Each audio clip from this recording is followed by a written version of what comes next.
Hello friends, this is Bhavna here. Welcome to let's crack. कैसे हैं आप सब?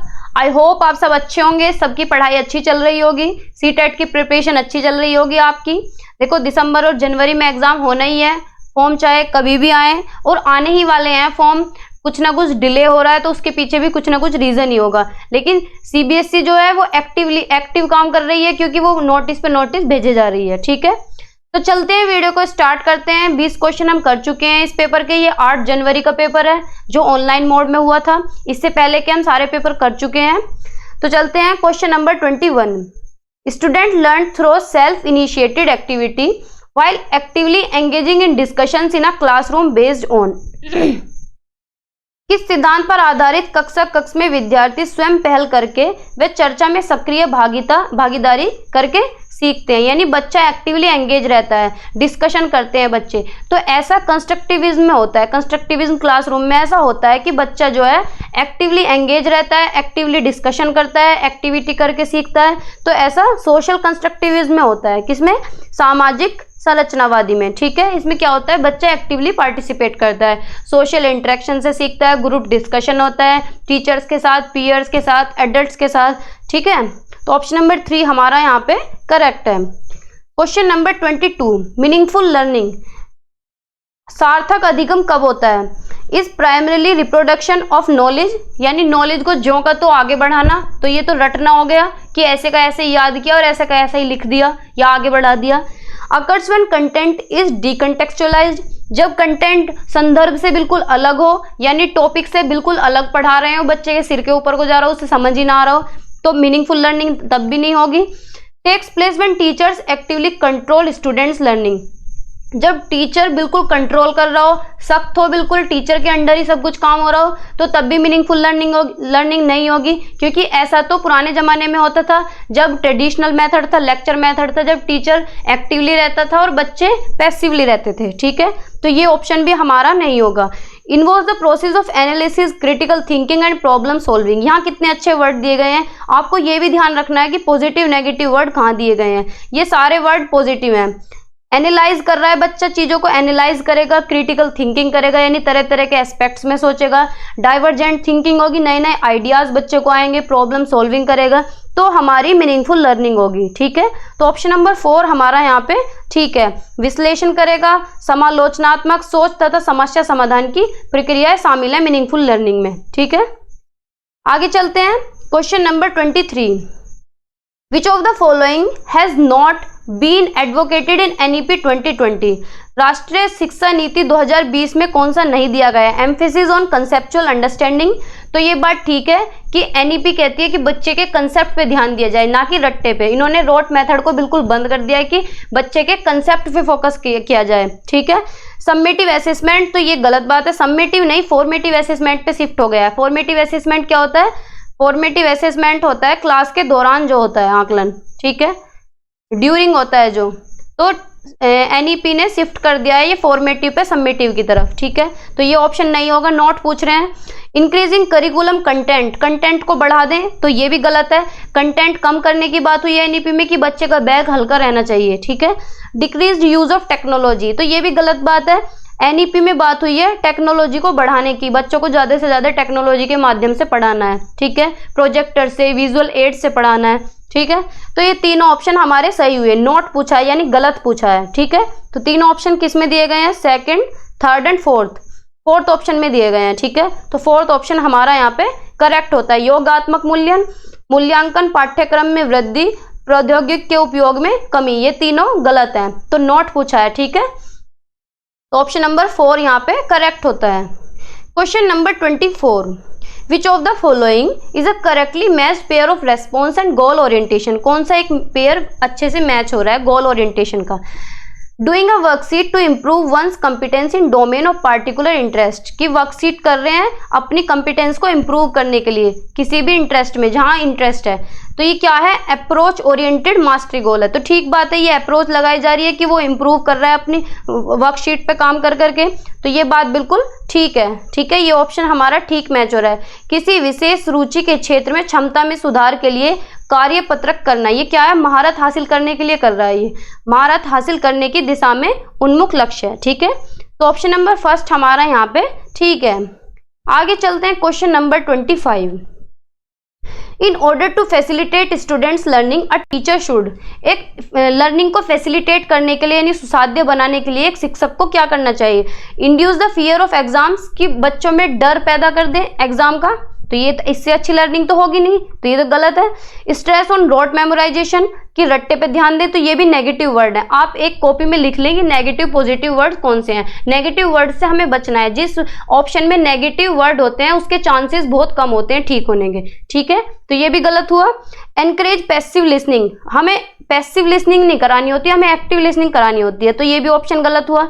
ऑप्शन नंबर 4 यहाँ पे enable linkages with what the children already know, जो बच्चा पहले से जानता है उसी को जोड़ के आगे पढ़ाना है, यानी पूर्व ज्ञान को नए ज्ञान के साथ जोड़ना है, तो ये ऑप्शन हमारा ठीक है।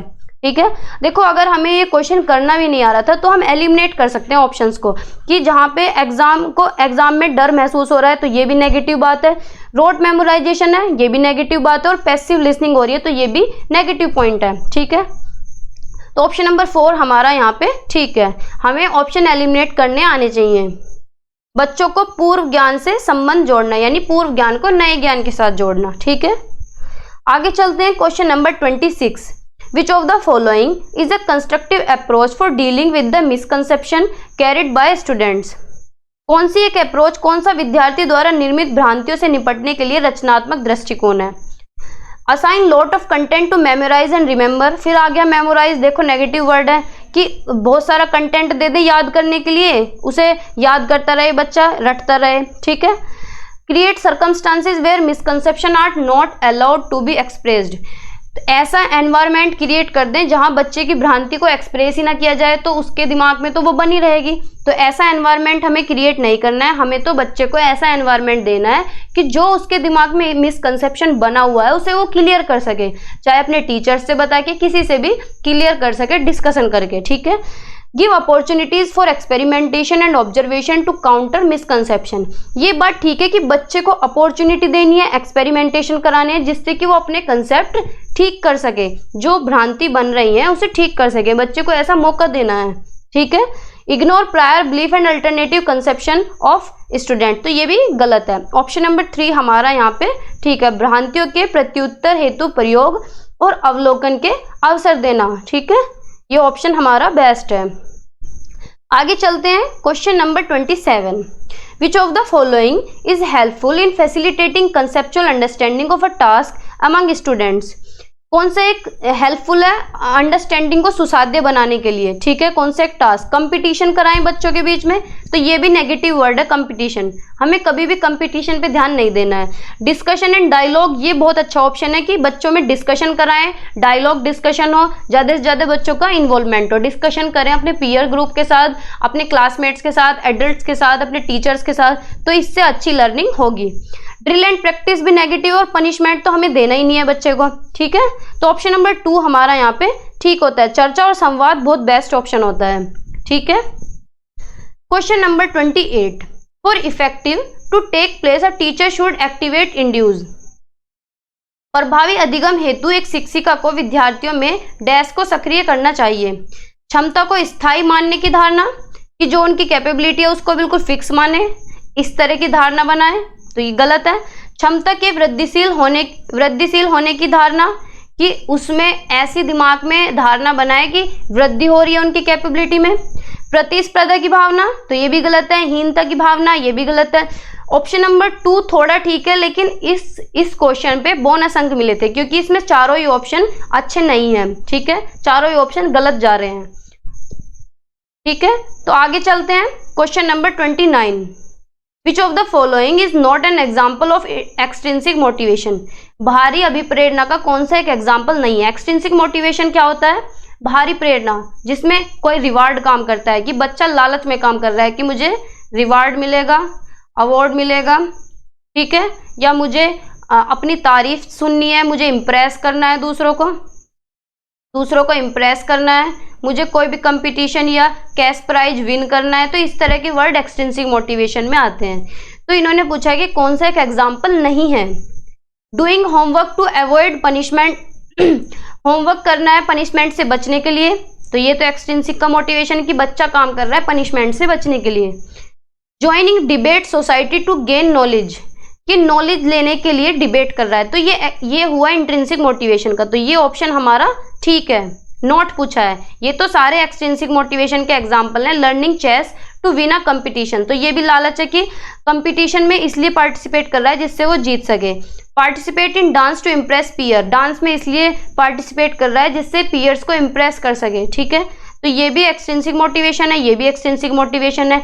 हमसे पूछा है कि कौन सा एक एग्जाम्पल नहीं है, तो सेकंड वन नहीं है, ये है इंट्रिंसिक मोटिवेशन का एग्जाम्पल। किसका है? इंट्रिंसिक मोटिवेशन का एग्जाम्पल है ये, ठीक है। तो ऑप्शन नंबर 2 हमारा यहाँ पे सही होता है। नहीं के एक्सेप्ट के क्वेश्चन बहुत आते हैं। Question number 30, dash is likely to dash students achievement, dash के इस्तेमाल से विद्यार्थियों की उपलब्धि में डैश होने की संभावना है। तो ऑप्शन पढ़ते हैं, कंटेक्चुअलाइज्ड करिकुलम, तो ये बात तो ठीक है कि contextualised curriculum is likely to dash यानी डिक्रीज करेगी स्टूडेंट्स के अचीवमेंट को, तो ऐसा नहीं है। अगर हम बच्चे को संदर्भित पाठ्यक्रम में पढ़ा रहे हैं तो ये तो इंक्रीज करेगा इसके अचीवमेंट, तो गलत है, इंक्रीज आना चाहिए था। Learner centred pedagogy, learner centred pedagogy तो ठीक है, ये भी डिक्रीज करेगी अचीवमेंट, तो ऐसा नहीं है, तो ये भी गलत है, ये तो इंक्रीज करेगी। अगर चाइल्ड सेंटर्ड या लर्नर सेंटर्ड पेडागोजी है तो वो तो स्टूडेंट्स के अचीवमेंट को इंक्रीज करेगी, तो ये भी गलत है। सोशल कोलैबोरेशन एंड एनहांस, ये बिल्कुल ठीक है कि सोशली कोलैब करके जब बच्चा पढ़ेगा तो उसकी जो अचीवमेंट है वो बढ़ेगी, ठीक है, वो एनहांस होगी। तो ऑप्शन नंबर 3 हमारा यहाँ पे करेक्ट है, ठीक है। ऑप्शन नंबर 3 सामाजिक सहयोग और वृद्धि, जब भी बच्चे की अचीवमेंट में वृद्धि होगी, ठीक है। आज की वीडियो में इतना ही, मिलते हैं नेक्स्ट वीडियो में एक अनदर पेपर के साथ। तब तक के लिए बने रहिए। अगर चैनल सब्सक्राइब नहीं किया है तो कर दें, जिससे आपको टाइम टू टाइम नोटिफिकेशन मिलते रहें, ठीक है। Thank you.